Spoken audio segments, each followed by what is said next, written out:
Pessoal, mais um exemplo aí, vamos analisar os limites dado o gráfico, né? Então, é uma visão geométrica da função que a gente tem aqui, o seu gráfico, né? E ainda uma análise intuitiva, entender o comportamento de alguns limites aí. Então, aqui a gente tem que calcular o limite da função quando x tende a menos 2 pela esquerda. Então, esse menos aqui de cima indica menor do que menos 2. O menos 2 está aqui. Então, como aqui em cima é o menos, indica que o x está chegando pela esquerda. E quando o x está chegando pela esquerda, o gráfico está descendo aqui, ó. Quanto mais próximo eu vou chegando de menos 2, o meu gráfico vai ficando mais próximo de qual ponto? 1. Então, esse é o resultado do limite. Então, o limite é sempre um valor de y. Tá, e se o x se aproxima de menos 2 pela direita? O menos 2 está aqui, então o x se aproximando de menos 2 pela direita é o x vindo aqui, ó.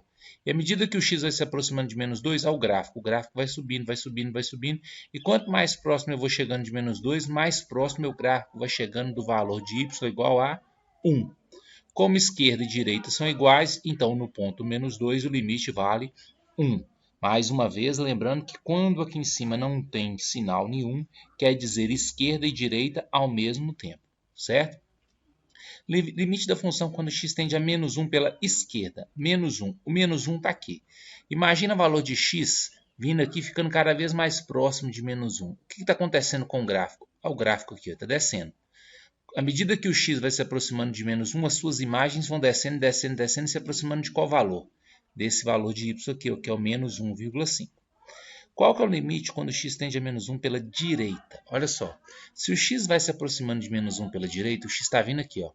E à medida que ele vai se aproximando de menos 1, o gráfico vem aqui, ó, sempre igual ao mesmo valor, que em relação a y vale menos 1.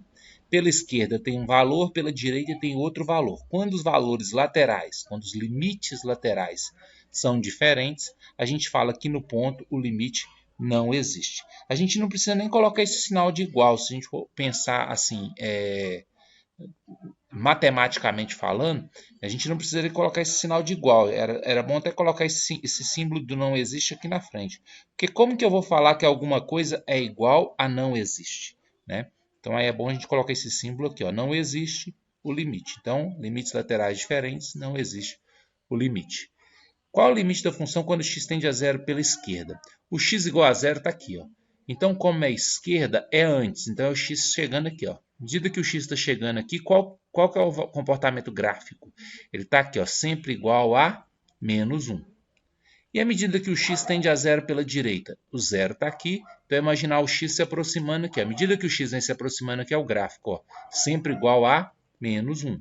Na esquerda e na direita é igual a menos 1. Então, no ponto zero, também vale menos 1. E se o x tende a 3 pela esquerda, o que acontece com a minha função? Então, à medida que o x vai se aproximando de 3 pela esquerda, o meu gráfico vem aqui em cima do mesmo valor, sempre igual a menos 1. E à medida que o x se aproxima de 3 pela direita, se o x se aproxima de 3 pela direita, o x está vindo aqui, ó, chegando cada vez mais próximo de 3. E o gráfico? O gráfico está descendo, descendo, descendo, se aproximando desse ponto que é menos 1. Como os limites laterais são iguais, então no ponto 3 o limite é menos 1. Qual que é o limite da função quando x tende a menos infinito? X tender a menos infinito é observar o que acontece no final do meu gráfico, é o x diminuindo. O x diminuindo, ele vindo para cá. E o que acontece com o meu gráfico? Intuitivamente, eu consigo observar que o meu gráfico vai continuar o quê? Subindo.